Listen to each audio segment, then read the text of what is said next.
রাসেলস ভাইপারের পর এবার অদৃশ্য জিন সাপের ছোবল আতঙ্কে গ্রামবাসী। এক সপ্তাহের ব্যবধানে এই সাপের দংশনের শিকার হয়েছেন প্রায় অর্ধশতাধিক নারী পুরুষ। তাদের দাবি, কোনো আলামত ছাড়াই কামড় দিচ্ছে এই সাপ। এতে আতঙ্কে ঘুমাতেও পারছেন না তারা।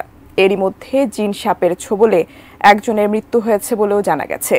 তবে প্রশ্ন হচ্ছে, আসলেই কি জিন সাপ বলে কিছু আছে, নাকি পুরোটাই গুজব?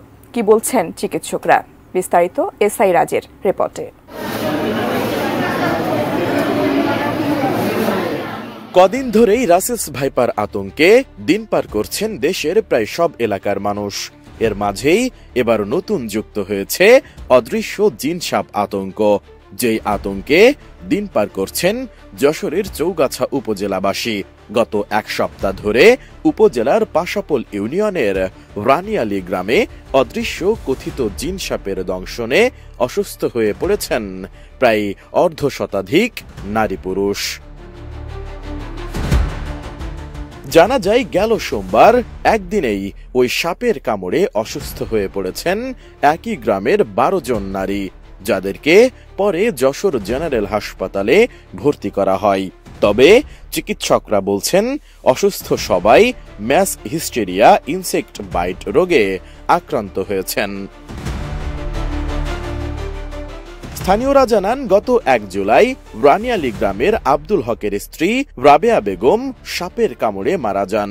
এ সময় স্থানীয় কবিরাজ গ্রামবাসীকে জানায়, রাবেয়াকে জিন সাপে দংশন করেছে, যে কারণে চিকিৎসা দেওয়ার পরও তাকে বাঁচানো গেল না।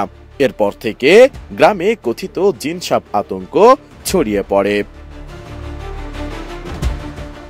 পরে স্থানীয় ইউপি সদস্য ও কবিরাজ আব্দুল মজিদ বলেন, আমি তো কারো চিকিৎসা দিতে যাচ্ছি না, সবাই আমার কাছে আসছে, আমি রোগীদেরকে হাসপাতালে যাওয়ার পরামর্শ দিচ্ছি।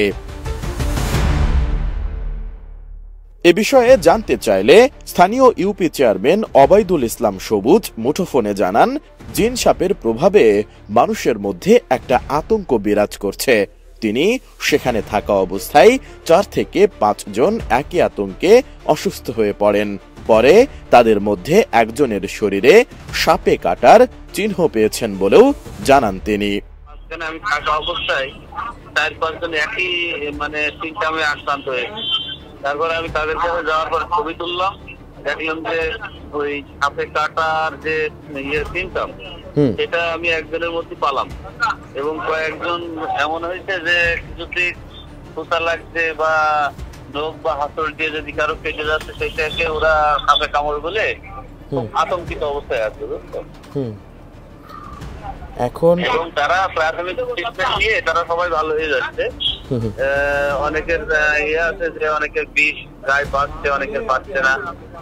আবার ওই স্থানীয় যারা ঝাড়ফুঁক পূজা আছে, তারা সাধারণত ঝাড়ফুঁক পূজার কাছে গেলে ভালো হয়ে যাচ্ছে। এরকম একটা হজবরল অবস্থার মধ্যে রাত্রে উনি বাসায় অবস্থায় ছিল, ওখানে আসলে কি কাটছে উনি প্রাথমিক ভাবে বুঝতে পারেনি। সেই হিসেবে ওখানকার স্থানীয় যারা ঝাড়ফুঁক পূজা আছে তাদের ডেকে ওনারা বলেছে বিষ নেই, ঠিক আছে।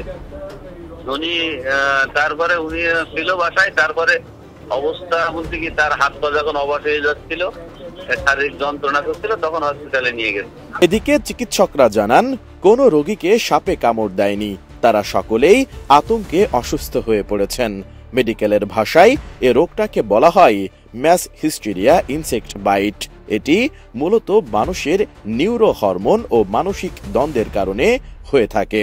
এ রোগে মানুষ অসুস্থ হলে প্রথমে শরীর ঝিনঝিন করে, পরে শরীরে তাপমাত্রা বেড়ে যায়, স্পর্শ অনুভূত হয় না ও অজ্ঞান হয়ে যাওয়ারও সম্ভাবনা থাকে। তাছাড়া অস্বাভাবিকভাবে হৃদস্পন্দন বেড়ে যাওয়া ও বুকের ধড়ফড়ানি লক্ষণ দেখা যায়। এ বিষয়ে যশোর হাসপাতালের তত্ত্বাবধায়ক ডাক্তার হারুনুর রশিদ জানান, সাপে কাটার নামে চৌগাছা থেকে 12 জন হাসপাতালে ভর্তি হয়েছেন। তবে তাদের শরীরে সাপে কাটার কোনো চিহ্ন পাওয়া যায়নি। তারা সকলেই সাপ আতঙ্কে অসুস্থ হয়ে পড়েছেন। পরে তাদেরকে চিকিৎসা শেষে ছাড়পত্র দেওয়া হয়েছে। এসআই রাজ, এটিএন নিউজ।